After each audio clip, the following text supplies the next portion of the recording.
今日咧就同大家介紹中醫骨科運用一個經典中藥方治療骨枯。今日主要講嘅係成年股骨頭缺血性壞死。咁而家咧就簡單同大家介紹下乜嘢叫骨枯。骨枯咧係血管損傷或者係全身血嘅循環受到障礙，骨頭長期缺血缺氧，導致咧骨組織壞死，因此屬於嚴重嘅骨科疾病。需要大家咧一起去重視。骨頭骨枯咧佔全身骨枯嘅98%，所以咧就要重點提醒下大家，如果有髖關節疼痛漸漸嘅加重，甚至咧夜間瞓覺咧會痛醒嘅，就要留意下兩個必須。患者咧就必須及時求醫，醫者咧就必須提高警覺。咁有經驗嘅醫生咧就會針對三個主要原因咧問下病人。第一，有冇受過傷，例如股頸骨折或者係髖關節脫位嘅病史咧。第二，有冇短期用大量嘅類固醇或者長期用類固醇嘅病史。第三，有冇長期飲大量嘅酒超過10年。如果有咁嘅病史咧，醫生咧就進一步同佢檢查下髖關節嗰度有痛，而且咧右上角咧呢個射字試驗咧都係陽性嘅話咧，通常咧就要安排去照 X 光或者係做埋磁力共振檢查。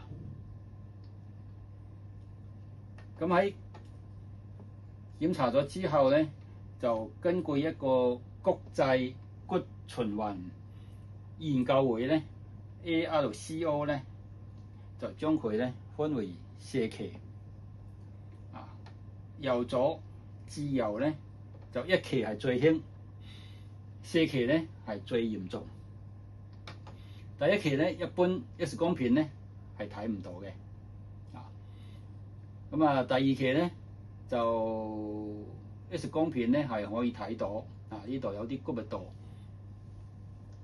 增高度，但係股骨頭咧都仍然係完整嘅。第3期咧，股骨頭開始咧不完整，但係咧佢係輕度嘅凹陷啫。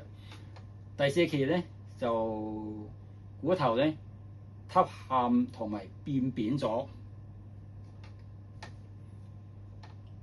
骨枯嘅病理機制咧可以歸納為2大類。第一類咧係指外傷性引起嘅骨枯嘅病機，係因為咧髖關節嘅血管受到破壞，供血咧直接嘅中斷咗。第二類咧係因為類固醇或者長期飲大量嘅酒引起嘅病機咧，就可能係因為脂肪代謝混亂、脂肪全失而引起咧全身血嘅循環不暢通。呢兩種情況咧都係導致咗股骨頭咧缺血缺氧而枯萎咗。骨枯咧點樣去治療咧？我哋醫生咧通常咧會有4個治療目標。如果喺第1期嘅話咧，就盡力達到一個臨床嘅癒合，即係意思咧就股骨頭咧都係完整嘅，但係行動咧都唔同嘅啦。第二期咧就盡力阻止佢去進入第三期，第三期咧就盡力阻止個病情咧去進入第四期。咁去到第四期嘅話咧，尤其是一啲年輕嘅病人或者係一啲基礎病較嚴重而不適合援救嘅話咧，治療嘅目的咧係希望帶吸喊去生存，咁啊可以延遲或者避免援救。至於治療方法嚟講咧，就食中藥咧係最主要嘅，針灸咧只係作為一個輔助治療啫。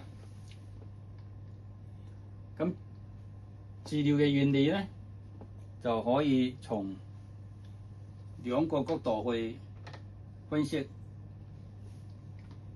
喺宏觀角度嚟睇咧，中藥咧係可以改善全身嘅血液循環，而嚟治療呢個骨枯。喺微觀角度嚟睇咧，中藥咧可以激活呢個血管生長因子，促進新血管嘅生長。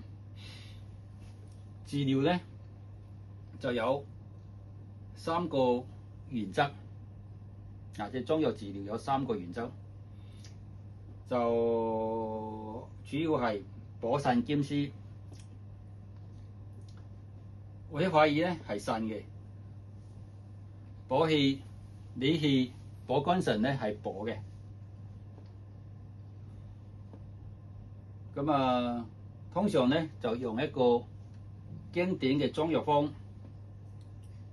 補陽還五湯，加埋一啲補腎嘅中藥咧，加減運用。咁啊，食中藥咧就必須喺醫師嘅指導之下去用。咁至於呢個中藥嘅安全性咧，相信好多病人都會比較關心。如果辨證嘅應用咧，無毒或者小毒嘅中藥咧，就好少見到一個肝腎功能嘅損傷。喺我嘅病人之中咧，就係未見過有呢個肝腎功能嘅影響。咁至於針灸咧，係因為有啲病人咧就會髖關節痛，而且會影響到大髀或者膝頭痛嘅情況之下咧，配合針灸咧係可以改善呢一啲即係相關嘅症狀。咁主要咧用嚟穴位咧係環跳、比關、風市、血海、會莊、足三里、成山、昆崙等穴位去加減運用。咁跟住落嚟咧，同大家分享三個病例。中醫個傷科咧治療呢個骨枯咧，療效咧係因人而異嘅。咁啊，首要條件咧就必須病人咧耐心配合治療嘅。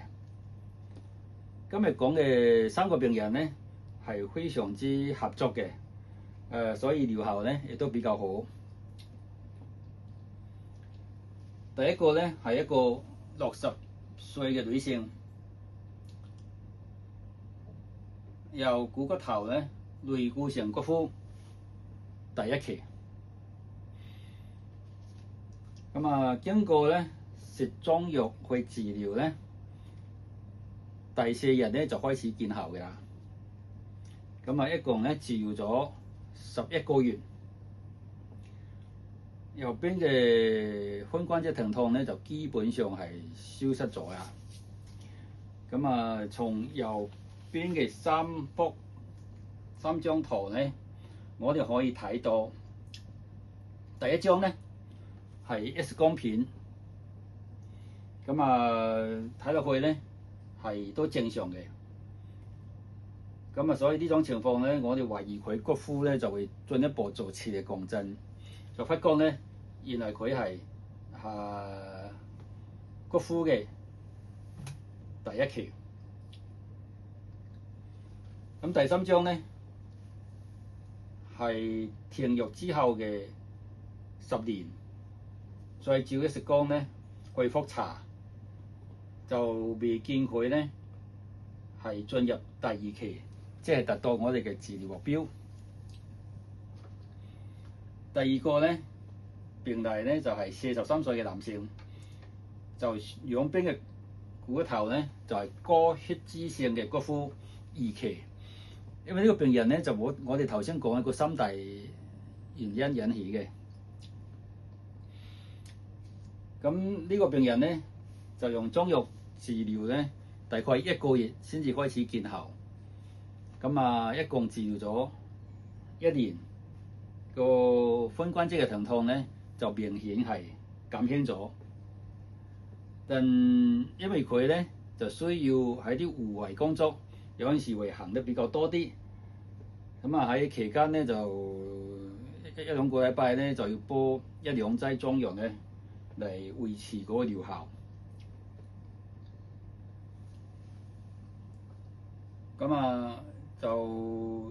佢係喺2004年嚟睇嘅。咁呢張係當時嘅 X 光片。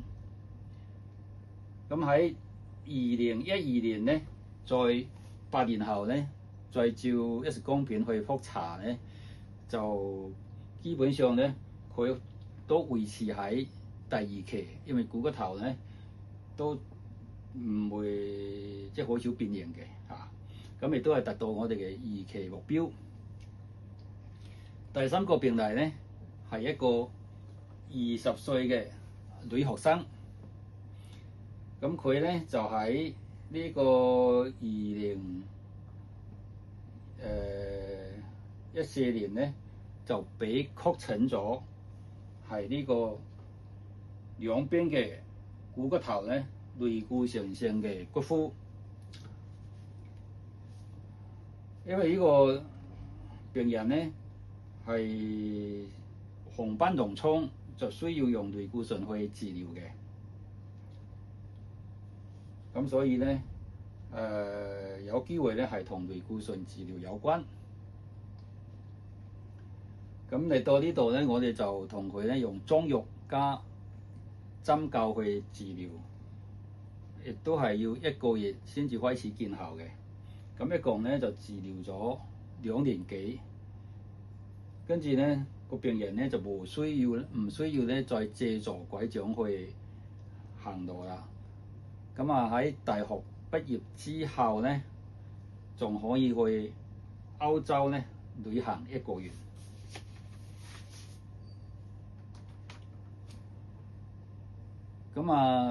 呢個係3個即係成功嘅個案啦。當然咧，有啲病人咧，如果佢冇辦法堅持咧，冇辦法配合嘅話咧，有啲咧就未必咧可以幫得到啦。咁至於骨枯咧，我哋點樣預防咧？可以用整體觀去睇下咧，有3個層面，就係未病先防，既病防變，病咗之後咧點樣防止復發。咁喺未病先防方面咧，第一點咧就要我哋針對嗰個3大病因咧，第一方面咧就要預防跌倒，可以打太極拳啦，提高嗰個平衡能力。而且如果係步態不穩嘅話咧，就要用拐杖嘅。咁第二方面咧，就係一啲用高劑量嘅類固醇治療咧，如果有3至6個月嘅話咧，就算髖關節唔痛嘅話咧，都要例牌嘅去做下磁力共振檢查呢個髖關節。第3方面咧，就唔好再長期飲大量嘅酒啦。咁第二方面嘅預防咧，就係既病防變，即係病咗之後點樣預防佢，即係病情咧惡化咗。第一咧就要適當休息，減少負重。咁因為減少負重咧，所以喺治療期間咧要鍛鍊股四頭肌等等嘅肌肉，預防咧肌肉萎縮。第二方面咧就要及時接受一啲規範嘅中醫藥治療。咁好返之後咧，點樣預防佢咧再復發咧？就呢度都有3方面去預防。第一咧就係均衡飲食、適量運動。一期康復者咧就要打太極拳、八段錦或者係步行。2期咧，同埋3期嘅康復者咧就要做下啲步行嘅運動。第二方面咧就要喺用類固醇嘅話咧，一定要喺西醫嘅指導之下咧去運用。第3咧就唔好再長期飲大量嘅酒。咁亦都要避開咧一啲其他嘅致病因素，例如咧有高血脂，必要時咧就要適當嘅治療下呢個高血脂。咁今日咧講嘅咧係主題咧就係中醫骨傷科治療骨枯，相信咧仲有好多人唔知骨枯有得醫，因此咧請大家將呢個短片咧傳出去。希望骨枯嘅病人咧可以得到早期診斷、早期治療。多謝你嘅收睇。